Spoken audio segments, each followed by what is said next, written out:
Boa noite, meus irmãos. Vamos abrir as nossas Bíblias em Filipenses.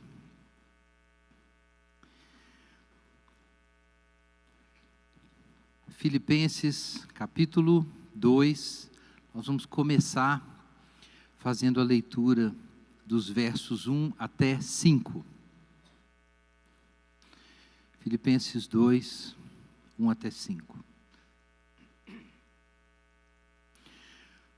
Portanto, se há em Cristo alguma exortação, alguma consolação de amor, alguma comunhão do Espírito, se há qualquer sentimento profundo ou compaixão, completai a minha alegria, para que tenhais o mesmo modo de pensar, o mesmo amor, o mesmo ânimo, pensando a mesma coisa. Não façais nada por rivalidade, nem por orgulho, mas com humildade, e assim cada um considere os outros superiores a si mesmo. Cada um não se preocupe somente com o que é seu, mas também com o que é dos outros. Tende em vós o mesmo sentimento que houve em Cristo Jesus. Amém. Vamos orar. Pai Santo, nós clamamos ao Senhor em nome de Jesus, pela iluminação do Teu Santo Espírito. Abre os olhos da nossa mente, do nosso coração, para entender as coisas, entender a Tua Palavra, para entender o mundo à luz do Evangelho. Nos dá, Senhor, o que nós precisamos nesse tempo, discernimento, ó Deus. Discernimento para compreender o que está acontecendo ao nosso redor, para compreender os desafios das nossas igrejas nesse tempo e também para compreender a orientação do Senhor, em nome de Jesus. Amém. Irmãos, o tema que eu fui convocado para compartilhar é o avivamento e a revolução dos afetos. Esse é o nosso tema. E não é um tema simples. Eu venho tratando desse assunto, do que às vezes é chamado de revolução afetiva há um bom tempo. E é um assunto que de fato tem muita relação com esse desafio, que é o desafio de buscar e viver a presença de Deus e buscar um avivamento nessa época, mas isso realmente afeta muita coisa na nossa vida, na igreja, nos nossos projetos missionários, a revolução afetiva, a revolução dos afetos. Eu vou começar citando, e isso a gente vai começar com uma discussão mais de análise cultural, um artigo que eu li em 2022, um trabalho científico que assim, me impressionou bastante. Eu quero compartilhar com os irmãos. A ascensão e queda da racionalidade na linguagem. Um artigo de um professor, Martin Schaeffer, professor da Universidade de Wageningen, na Holanda, e um estudioso do que, grosso modo, a gente chama de pontos de inflexão na natureza e na sociedade. Está todo mundo preocupado com isso hoje. Quando é que, dado o nosso nível de emissões de carbono e o comportamento ambiental geral nos últimos anos, quando é que a gente sabe que certos aumentos de temperatura se tornarão irreversíveis nos próximos 30, 50 ou 100 anos? Então, isso é o tipo de investigação que se faz quando se estuda transição em sistemas complexos.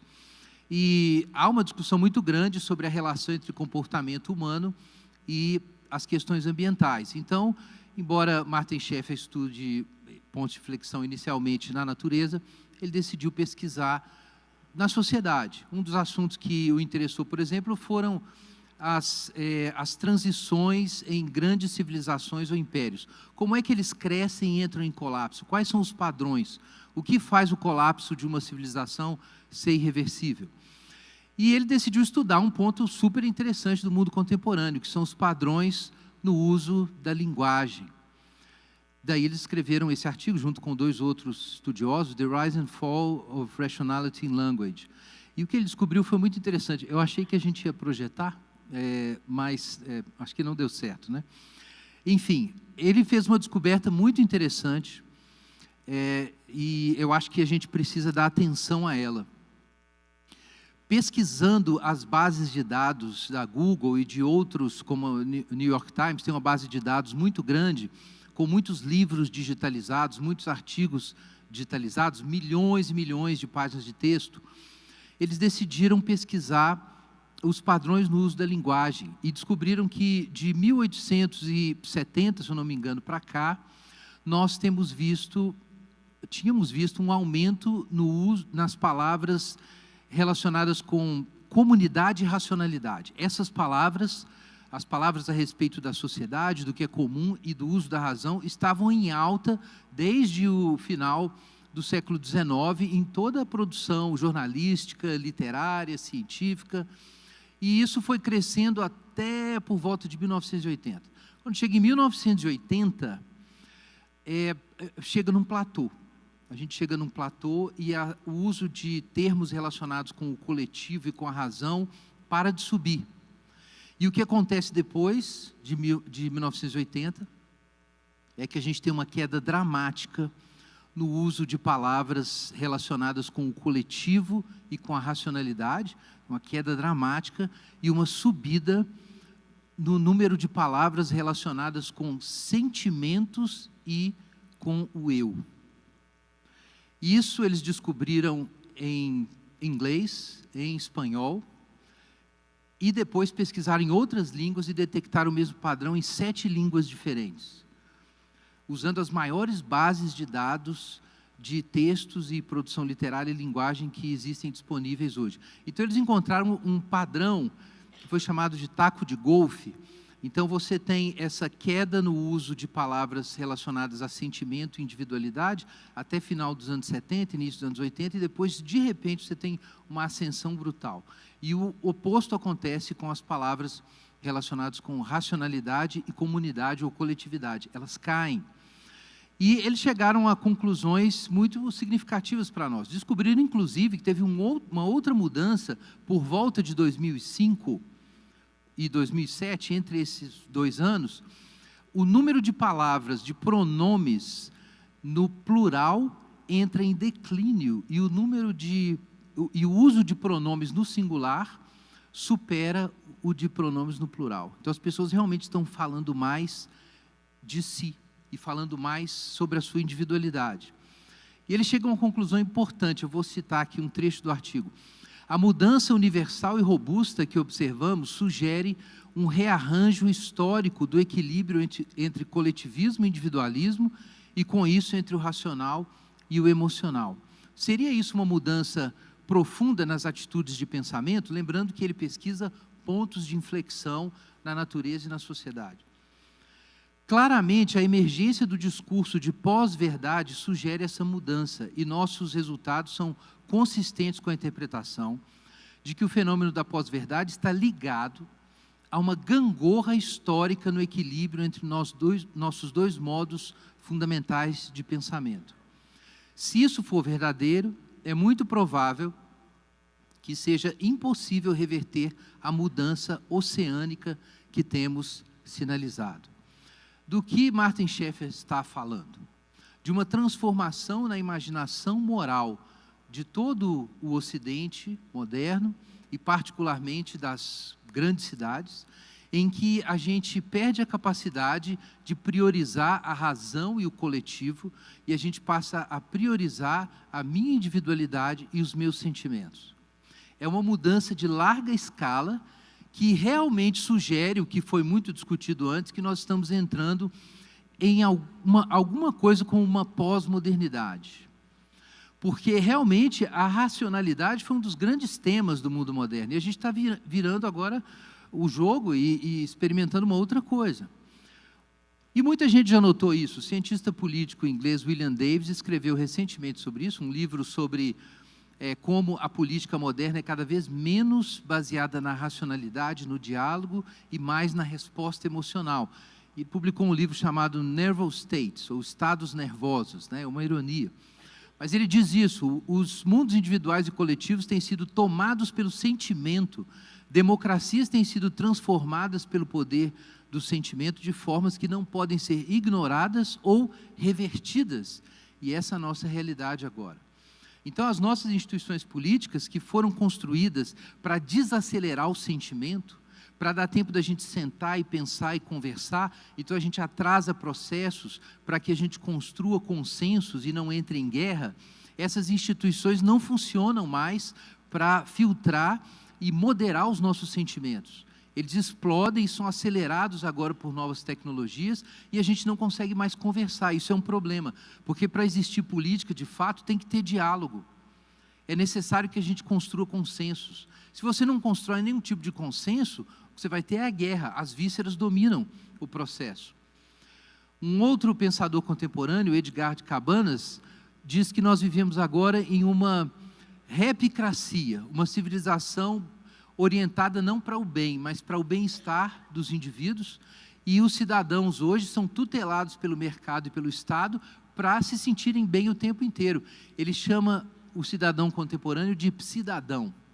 Ele não é mais um cidadão racional e ético, ele é um cidadão, e o Estado se tornou um empreendimento terapêutico para manter o sujeito feliz e consumindo.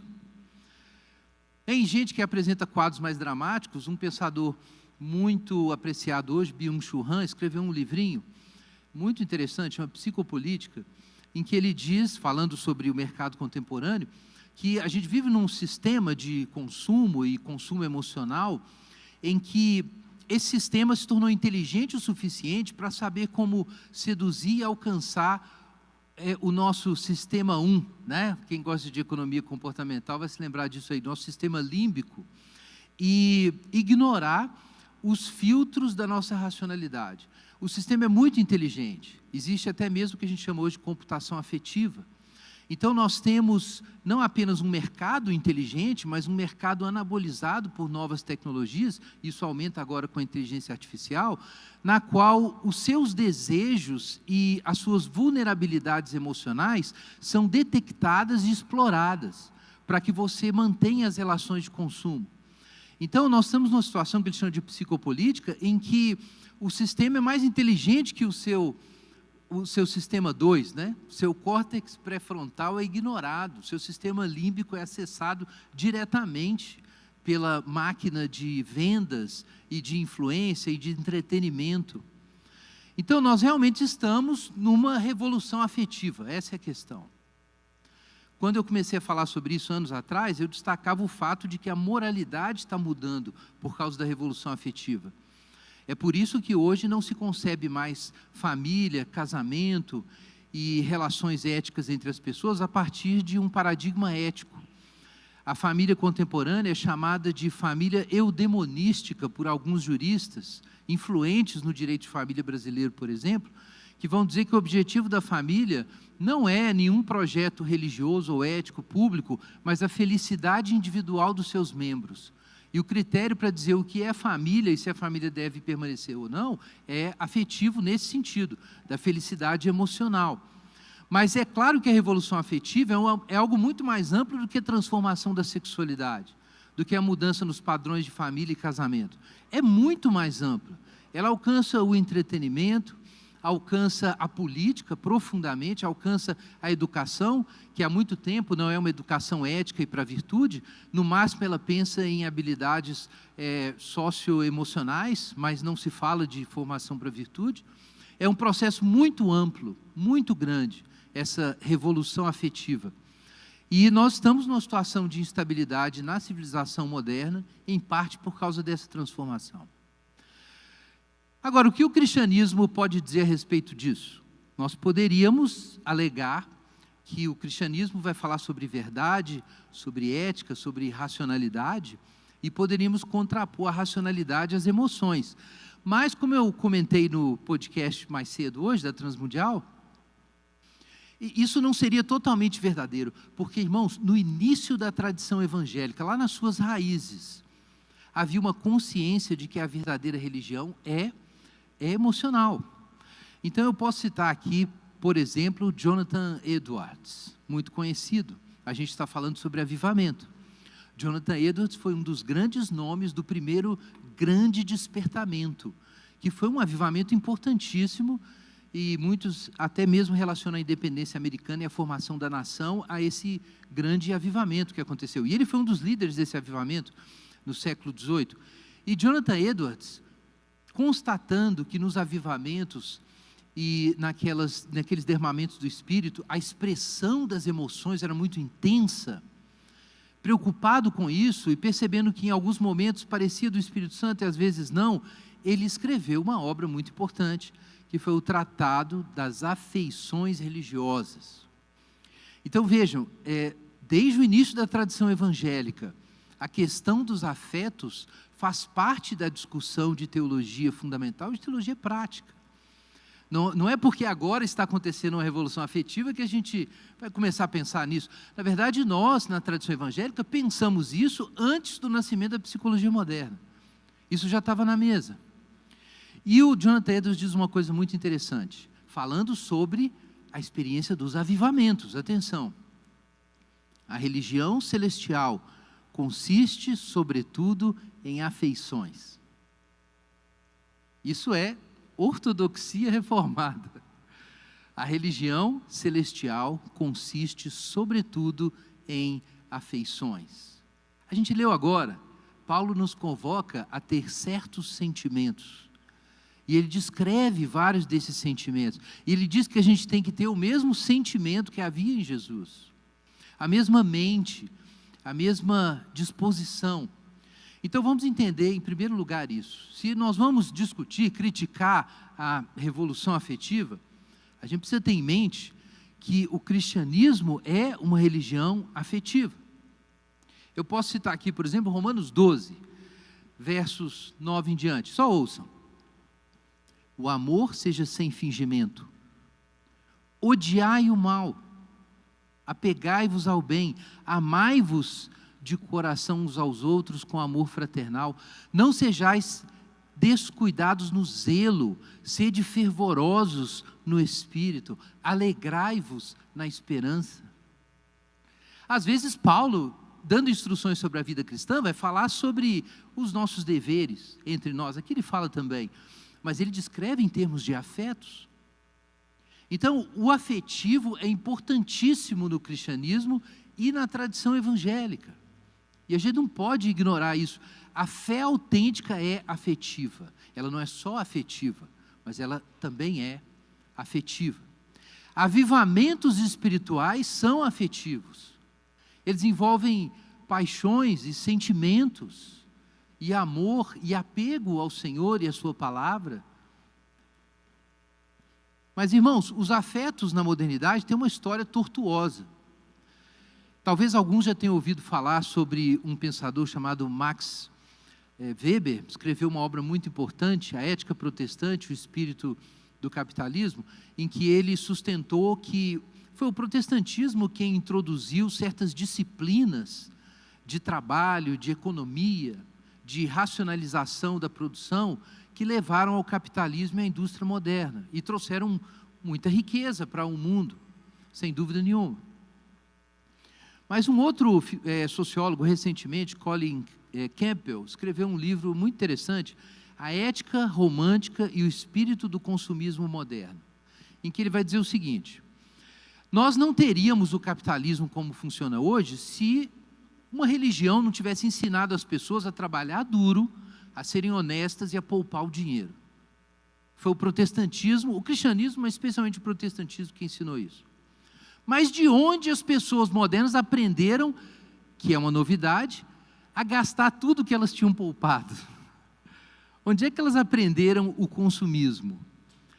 A sede por entretenimento, a busca por prazeres cada vez maiores e mais intensos. De onde elas desenvolveram isso como sociedade? Então, Colin Campbell tem uma resposta muito interessante nesse livro. É que foi o mesmo protestantismo. Porque os puritanos, os metodistas, nos grandes avivamentos que aconteceram no mundo anglo-saxônico e que espalharam a fé evangélica depois no mundo todo, eles não ensinaram as pessoas apenas a trabalhar duro e poupar. Eles ensinaram as pessoas a buscar alegria em Deus, prazer em Deus. Mas uma vez que o iluminismo chega e a fé em Deus perde o seu lugar, e o homem começa a acreditar em um paraíso terrestre, ele continua acreditando no capital, no trabalho, mas aonde ele vai encontrar alegria? Porque Deus não está mais no jogo. Então ele vai buscar isso na sociedade de consumo. Então isso é importante, porque de fato a sociedade nossa, a busca da felicidade, essa sociedade sentimentalizada e voltada para o self, ela é em parte resultado do cristianismo, mas não porque ela está seguindo o cristianismo, de forma alguma, mas no sentido de que ela precisou construir uma versão da busca da felicidade no lugar do que os puritanos, os pietistas, os evangélicos ensinaram na civilização moderna. Então é um processo importante e complexo. O que ele significa para nós hoje? E de fato, se você olhar ao seu redor, é isso que está acontecendo. A fé cristã apresenta um caminho para a organização dos afetos e para a felicidade que está em conflito com a busca da felicidade no nosso mundo hipermoderno ou pós-moderno. São soluções diferentes e são povos diferentes. Na Cidade de Deus, Santo Agostinho dizia isso. Se um povo é uma assembleia de seres racionais unidos pelo acordo comum sobre os objetos do seu amor, então, a fim de descobrir o caráter de qualquer povo, precisamos apenas observar o que eles amam. E ele escreve isso no momento em que ele está discutindo a relação da cidade de Deus, a Civitas Dei, com a cidade dos homens, Roma, Civitas Mundi, ou a cidade do mundo. E ele usa esse dualismo entre Jerusalém e Babel para destacar que são povos diferentes, com projetos diferentes, com concepções de felicidade diferentes e muitas vezes opostas. Então nós, evangélicos, hoje precisamos tomar consciência disso. Há uma guerra dos afetos. E essa guerra é espiritual. É uma guerra entre Babilônia e Jerusalém. Porque Babilônia quer te fazer acreditar que no lugar dos grandes avivamentos, você vai ficar feliz com o consumo, o entretenimento e com a terapia e com a busca de felicidade individual, sem a comunidade. Porque é como se desenvolveu essa história no nosso mundo. Mas no caminho do cristianismo não é assim a resposta, é uma outra resposta. Existe sim uma proposta de felicidade na tradição cristã, mas ela é paradoxal. Você não pode buscar se sentir bem e buscar suas coisas. Você tem que buscar em primeiro lugar o que é dos outros. E tem um outro sentimento, que é o sentimento que houve em Jesus Cristo, que parece que vai te levar para a infelicidade, porque você abre mão de tudo que importa para você e pensa no sentimento do outro, na vida e na existência do outro primeiro, mas na verdade esse é o único caminho que leva à ressurreição. Então há uma guerra espiritual que tem uma dimensão afetiva, e existe uma distinção fundamental entre a experiência afetiva cristã e a experiência afetiva moderna e secular. Eu vou citar aqui um pensador,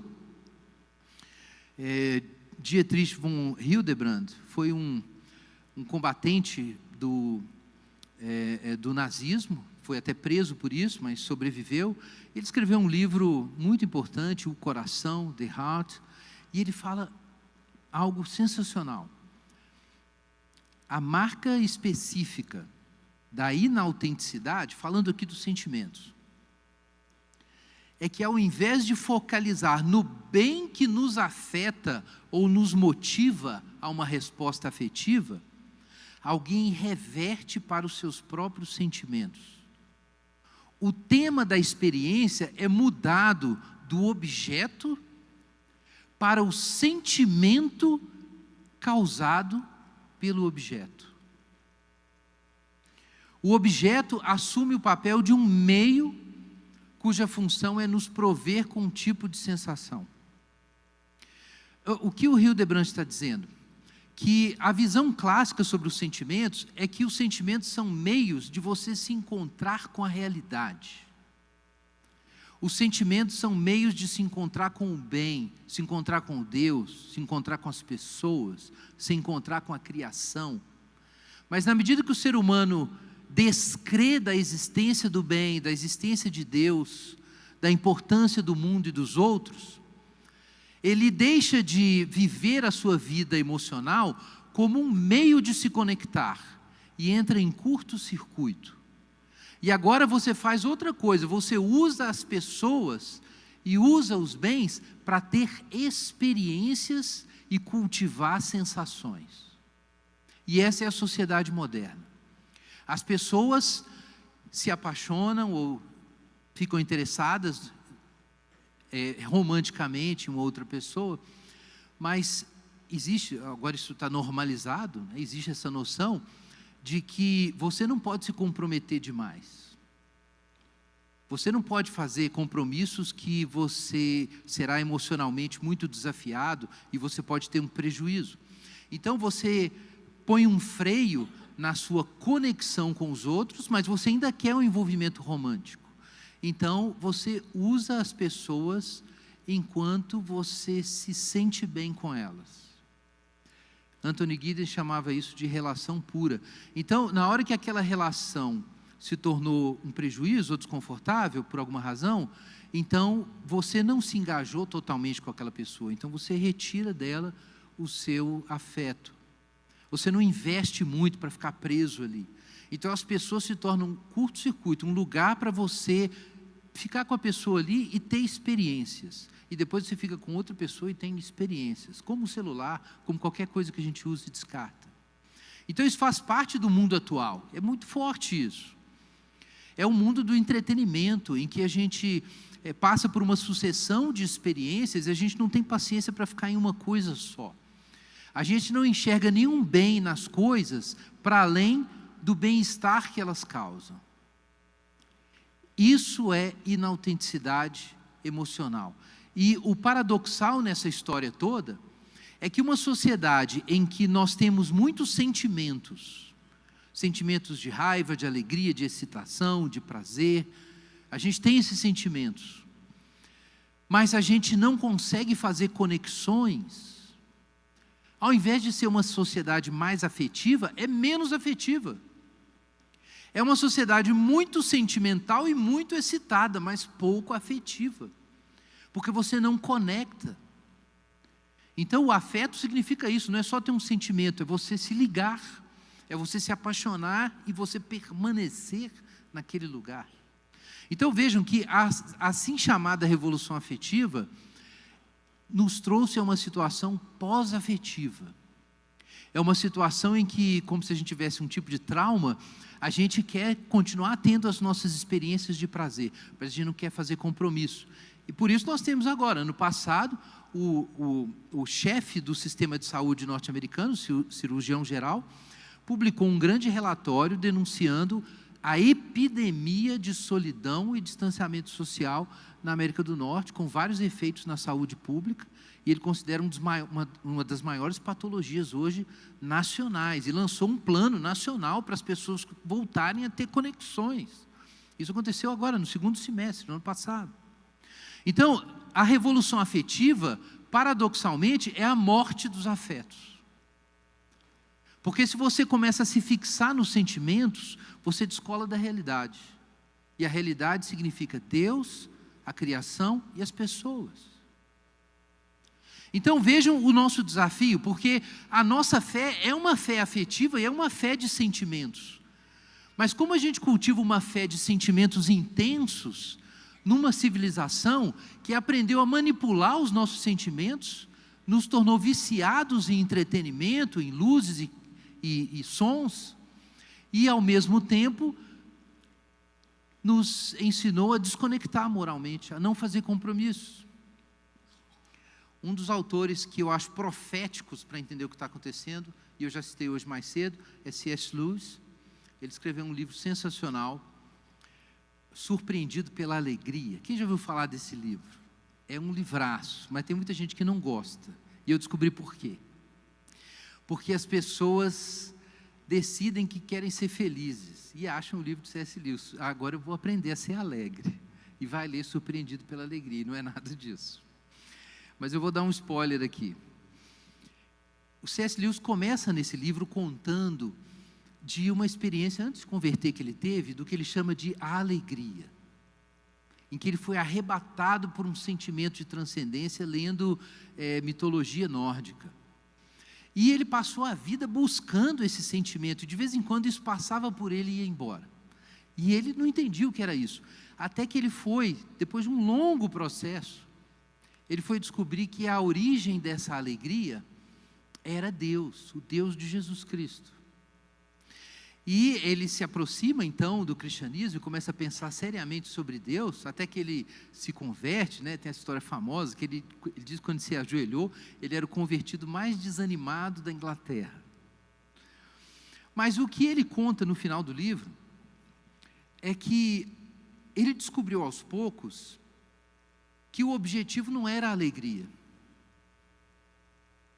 que a alegria era como sinais na estrada, que na verdade Deus fazia ele experimentar a alegria algumas vezes, porque Deus queria atraí-lo na sua direção. Então ele tinha que entender que havia algo maior do que ele mesmo, e maior do que os seus sentimentos, ainda que fosse algo que incidisse sobre os seus sentimentos. E ele diz a certa altura no seu livro, falando sobre a conversão, que ele foi, para se converter, arrancado de si mesmo. Arrancado de si mesmo. Porque enquanto ele estava buscando a alegria, ele estava preso ainda em si mesmo. Mas Deus usou isso para ele ser arrancado de si mesmo e entender que existe a fonte da alegria, aquilo que é mais do que a alegria, que é Deus. Eu usei essa ilustração também mais cedo, pensa num avião que precisa pousar. O objetivo do avião é o aeroporto. Mas sem aquelas luzes na pista, o avião não pousa. Então, é claro que você não pode se fixar nas luzes, você tem um objetivo, você tem que você tem que descer o avião, você precisa pousar. Então, Deus nunca pensou em que os nossos sentimentos fossem o destino final.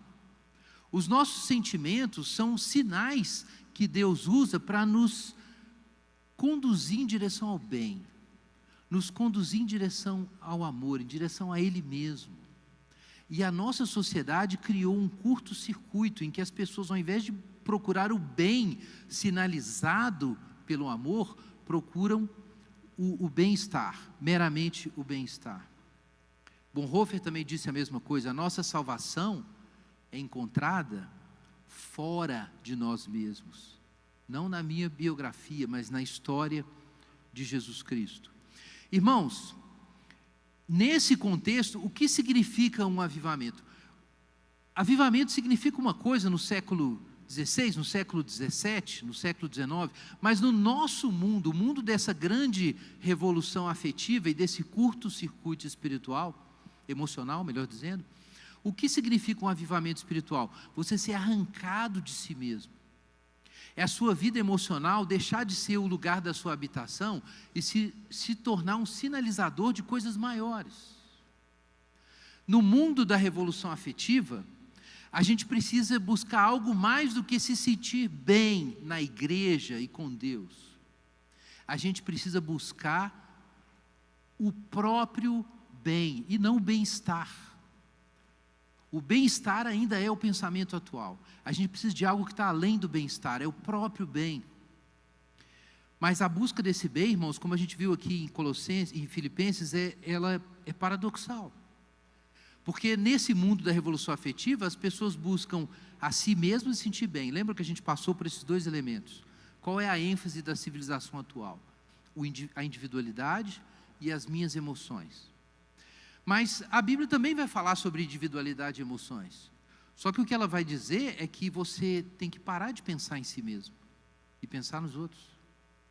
E ela vai dizer que você tem que ter certos sentimentos, mas tem um sentimento específico que você tem que ter. É o sentimento que houve em Jesus Cristo.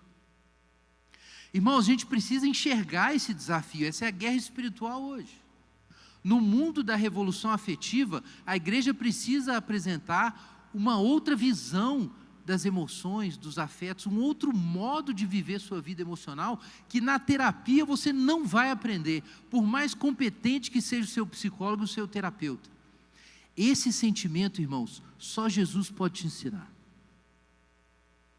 E essa nova vida de afetos, de outros afetos, a gente precisa aprender juntos, buscando juntos, em comunidade, que é o ponto do Paulo aqui, o sentimento que houve em Jesus Cristo. O avivamento espiritual é o que a gente precisa hoje, para manifestar a mentira da vida afetiva e emocional moderna e trazer libertação afetiva para o homem moderno. Vamos orar sobre isso. Coloque isso diante do Senhor. Não está errado você buscar ser feliz e buscar ter saúde emocional. Mas será que você se tornou um prisioneiro dessa estrutura? A prioridade na sua vida é você mesmo se sentir bem. Vamos orar sobre isso. Coloca isso diante do Senhor. Pai Celeste, em nome de Jesus, nós pedimos a iluminação do Teu Espírito novamente. E pedimos que o Senhor nos dê discernimento dessas coisas. Pai, nós pedimos que o Senhor mostre a cada um de nós, se nós nos tornamos inautênticos de fato, se mesmo no culto, na igreja, nós não estamos buscando ao Senhor e a Tua vontade, se ao invés de amar a semelhança com Cristo, nós estamos amando bons sentimentos. Senhor, peço que a luz do Teu Espírito Santo possa brilhar na mente, no coração de cada um. Pai, dispõe nosso coração para abrir mão do nosso bem-estar, seguindo o modelo de Jesus, de ter o sentimento de Jesus, de estar disposto a entregar a sua vida e a priorizar a comunidade, não a si mesmo. Pai, nós pedimos que o Senhor nos livre de todo engano nessa área emocional. Nós sabemos, ó Deus, que isso tem sido desafio para tantos irmãos nessa era de ansiedade, de depressão, de pânico, mas nós pedimos que o Senhor nos livre, ó Deus, de sermos enganados enquanto buscamos tratamentos, enquanto buscamos melhorar nossa saúde, de nós sermos enganados e nos esquecermos do caminho do Evangelho. Nos livra disso, Senhor, nós clamamos em nome de Jesus. E Pai, nós pedimos que o Senhor nos faça ter o prazer que Jesus tinha nas coisas que Jesus tinha. Como Jesus tinha fome da Tua vontade, de fazer a Tua vontade, que essa seja a nossa maior fome, ó Deus. Que isso suplante todos os outros desejos e os outros sentimentos. Pai, nós pedimos por essa geração, que o Senhor ajude a Tua igreja nessa época, a mostrar a verdadeira religião, que são os afetos convertidos, as emoções consagradas, reordenadas, entregues ao Senhor. Pedimos que o Senhor nos ajude, ó Deus, a amar as coisas de fato de acordo com os seus valores, a conectar os nossos sentimentos com os sentimentos do Senhor. Nos livra de amar de forma torta, meu Deus, de sentir afastados do Senhor, quando devíamos nos sentir aproximados do Senhor, de sentir preguiça, ou tristeza, ou desânimo diante dos desafios que o Senhor coloca diante de nós, e de encontrar mais alegria nas coisas do mundo do que nas coisas do Senhor. Pai, nós oferecemos a nossa vida emocional e afetiva nas Tuas mãos, e nós pedimos que o Senhor nos dê o mesmo sentimento que havia no Senhor Jesus. Em nome de Jesus nós oramos. Amém.